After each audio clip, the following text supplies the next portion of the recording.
Il y a quelque chose que l'Église sait depuis 20 siècles et qui n'est presque jamais dit clairement, pas dans les homélies du dimanche, pas dans les livres de spiritualité populaire, pas dans les retraites paroissiales, une vérité qui vous concerne directement, vous, l'homme qui regarde cette vidéo, une vérité sur le rôle exact que Dieu a placé entre vos mains le jour où vous êtes devenu père et que personne n'a pris la peine de vous expliquer. Je suis le cardinal Pierre-Marie et je vais vous parler aujourd'hui non pas comme on parle à une assemblée, mais comme un homme parle à un autre homme, parce que ce que j'ai à vous dire ne peut pas être dit autrement. Vous avez une autorité spirituelle sur votre famille que vous n'exercez probablement pas. Pas parce que vous êtes faible, pas parce que vous manquez de foi, mais parce que personne ne vous a jamais montré ce qu'elle est, d'où elle vient et ce qu'elle exige de vous. Si vous restez avec moi jusqu'à la fin, vous repartirez avec quelque chose de concret, non pas une belle idée, mais un rôle, un nom et 3 gestes précis que vous pouvez poser cette semaine même pour votre famille. Laissez-moi d'abord vous décrire quelque chose. Vous travaillez, vous protégez, vous payez les factures, vous réglez les problèmes, vous apparaissez quand on a besoin de vous. Vous êtes l'homme sur qui repose la maison, matériellement, logistiquement, parfois émotionnellement.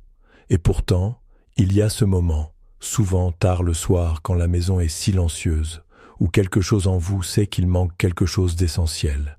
Pas dans le compte en banque, pas dans la carrière, à l'intérieur de la famille, une fragilité que vous ne savez pas nommer, une distance que vous ne comprenez pas, une inquiétude sourde concernant vos enfants, votre couple, ce que vous êtes en train de transmettre sans vraiment le choisir. Ce que vous ressentez à cet instant n'est pas de la faiblesse. C'est le signal d'un rôle vacant, un rôle qui vous appartient et que personne n'a assumé à votre place, parce que personne d'autre ne peut le faire. J'ai rencontré au fil de mon ministère des centaines d'hommes dans cette situation. Des hommes de toutes conditions, des chefs d'entreprise, des ouvriers, des enseignants, des médecins. Des hommes bons, sérieux, responsables. Et presque tous partageaient la même confession silencieuse. Je ne sais pas comment être le père spirituel de ma famille. Je ne sais même pas si c'est mon rôle. N'est-ce pas le prêtre de la paroisse qui s'en charge ? N'est-ce pas la mère qui porte naturellement cette dimension ? La réponse que je leur donnais les arrêtait toujours. Non. Ce rôle est le vôtre. Et Dieu vous a donné pour l'exercer une grâce que vous ne connaissez peut-être pas encore.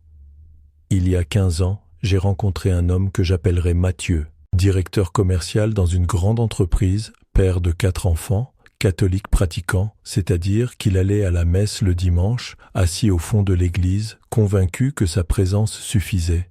Sa femme organisait la prière du soir avec les enfants. Sa femme les emmenait au catéchisme. Sa femme parlait de Dieu à la maison. Un soir, son fils aîné, 16 ans à l'époque, lui a dit quelque chose qui l'a traversé comme une lame. Il lui a dit « Papa, pourquoi tu ne nous parles jamais de Dieu ? Est-ce que tu y crois vraiment ?» Mathieu ne savait pas quoi répondre, pas parce qu'il ne croyait pas, mais parce qu'il n'avait jamais considéré que cette conversation lui appartenait. Il avait sous-traité la dimension spirituelle de sa famille à son épouse, à l'Église, aux enseignants de religion, à tout le monde, sauf à lui-même. Ce soir-là, quelque chose s'est brisé en lui, ou peut-être quelque chose s'est ouvert. Il est venu me voir quelques semaines plus tard, et c'est dans ce bureau que je lui ai dit ce que je vais vous dire maintenant. Vous êtes le prêtre de votre maison. Ce n'est pas une métaphore. Ce n'est pas une image poétique pour rendre la paternité plus romantique. C'est une réalité théologique que l'Église porte depuis ses origines et qui a été progressivement effacée de la conscience catholique ordinaire. Saint Jean Chrysostome, au IVe siècle, écrivait avec une clarté qui ne laisse aucune ambiguïté. « Fais de ta maison une église. Sois pour ta femme et tes enfants ce qu'un évêque est pour son diocèse, un gardien, un intercesseur, un guide. » Saint Augustin parlait du père de famille comme du premier pasteur de l'église domestique. Le Concile Vatican II, dans la Constitution Lumen Gentium, rappelle explicitement que la famille est l'église du foyer et que les parents, et en particulier le père, en sont les premiers ministres. Ce n'est pas un titre honorifique. C'est une charge réelle avec une autorité réelle et une responsabilité réelle devant Dieu. Cela signifie que lorsque vous franchissez le seuil de votre maison, vous n'entrez pas seulement dans votre domaine privé. Vous entrez dans un territoire spirituel qui vous a été confié. Votre famille est sous votre protection, non seulement contre les menaces visibles du monde, mais contre celles que vous ne voyez pas. Et c'est précisément là que la plupart des pères d'aujourd'hui sont absents sans le savoir. Matthieu a reçu cette vérité en silence. Puis il m'a regardé et il a dit « Mais je ne sais pas comment faire cela. Je ne suis pas prêtre. Je ne sais pas parler de Dieu.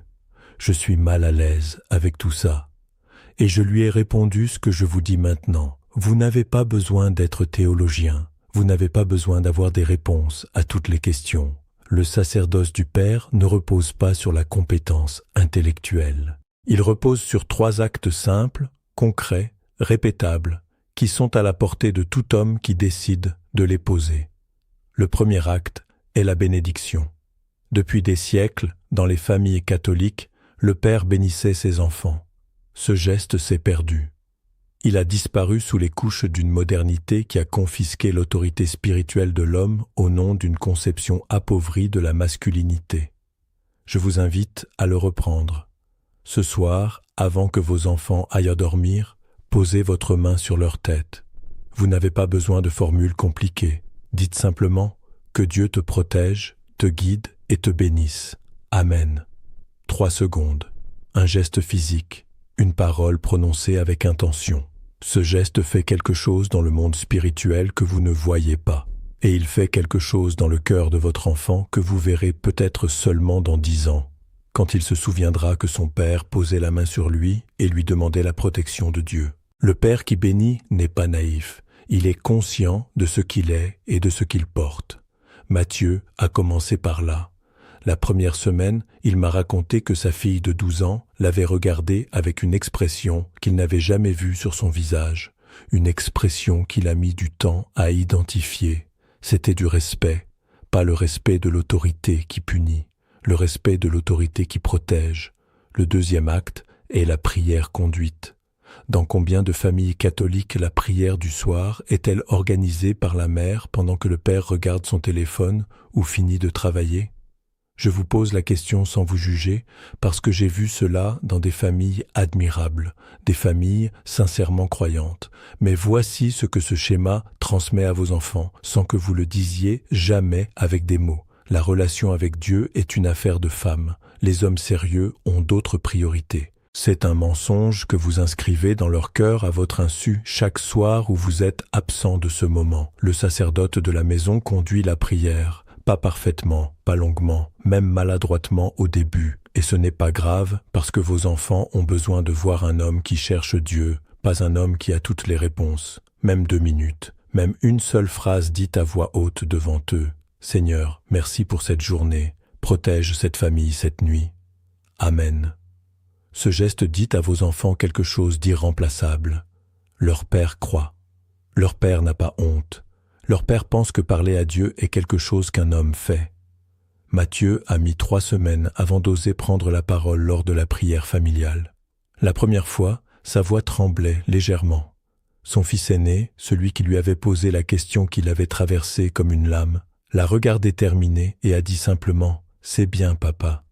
3 mots. Matthieu m'a dit qu'il n'avait pas dormi de la nuit, tellement quelque chose s'était déplacé en lui. Le 3e acte est l'intercession personnelle. Le prêtre de votre maison ne prie pas seulement avec sa famille. Il prie pour elle, seul, en secret, par leur nom, avec connaissance de leur combat réel. Vous savez des choses sur vos enfants que personne d'autre ne sait. Vous savez les fragilités de votre fils, les peurs de votre fille, les tentations qui les entourent, les blessures qu'ils portent. Vous savez les tensions dans votre couple, les pressions que votre femme supporte, ce qui l'use intérieurement. Cette connaissance n'est pas un fardeau, c'est le matériau de votre intercession. Chaque soir, avant de dormir, nommez-les devant Dieu, prononcez leurs prénoms, dites à Dieu ce que vous savez de leur vie et ce que vous ne pouvez pas résoudre par vous-même. Demandez une protection concrète, une grâce précise, une lumière dans les zones d'ombre que vous voyez mais ne pouvez pas atteindre. L'homme qui intercède pour sa famille fait quelque chose que ni son salaire, ni son intelligence, ni sa présence physique ne peuvent faire. Il amène le pouvoir de Dieu là où son propre pouvoir s'arrête, et son propre pouvoir s'arrête beaucoup plus tôt qu'il ne le croit. Matthieu pratique ces 3 actes depuis 15 ans maintenant. Ses enfants sont adultes. L'un d'eux est entré en séminaire. Sa fille m'a écrit une lettre il y a 2 ans pour me dire que ce qu'elle retenait le plus de son enfance, c'est le souvenir de son père qui posait la main sur sa tête avant de dormir. Elle avait dit à ses propres enfants que leur grand-père les bénissait de loin chaque soir, même maintenant. C'est ce qu'on appelle un héritage spirituel. Aucune succession matérielle ne peut acheter cela. Frères, et je m'adresse à vous aujourd'hui en hommes, pas en fidèles anonymes d'une assemblée, voici ce qui est en jeu réellement. Vos enfants hériteront de vous, pas seulement votre patrimoine, pas seulement votre nom, ils hériteront de votre rapport à Dieu, de votre courage spirituel ou de votre absence spirituelle, de votre foi vécue ou de votre foi tue. Ils construiront leur propre relation avec le divin, sur le modèle ou sur le vide que vous aurez laissé. Vous n'avez pas besoin d'être parfait pour exercer ce rôle. Dieu n'appelle pas des hommes parfaits au sacerdoce domestique. Il appelle des hommes présents, des hommes décidés, des hommes qui acceptent d'être vus en train de chercher ce qu'ils n'ont pas encore totalement trouvé. La question n'est pas si vous êtes capable. La question est si vous allez décider. Ce soir, cette nuit, avant que la maison s'endorme, posez la main sur la tête de votre enfant. Prononcez une bénédiction, même courte, même imparfaite, et observez ce qui se passe dans son regard. Partagez cette vidéo à un père qui en a besoin, non pas pour l'impressionner, mais parce que certains hommes attendent simplement que quelqu'un leur dise que ce rôle existe et qu'il leur appartient. Peut-être que votre partage sera pour lui ce que la question de son fils a été pour Matthieu, le moment où quelque chose s'ouvre. Et dans les commentaires, dites-moi une seule chose. Quel est le premier des 3 actes que vous allez poser cette semaine pour votre famille? Que Dieu vous bénisse, vous et tous ceux que vous portez. Allez dans la paix du Christ.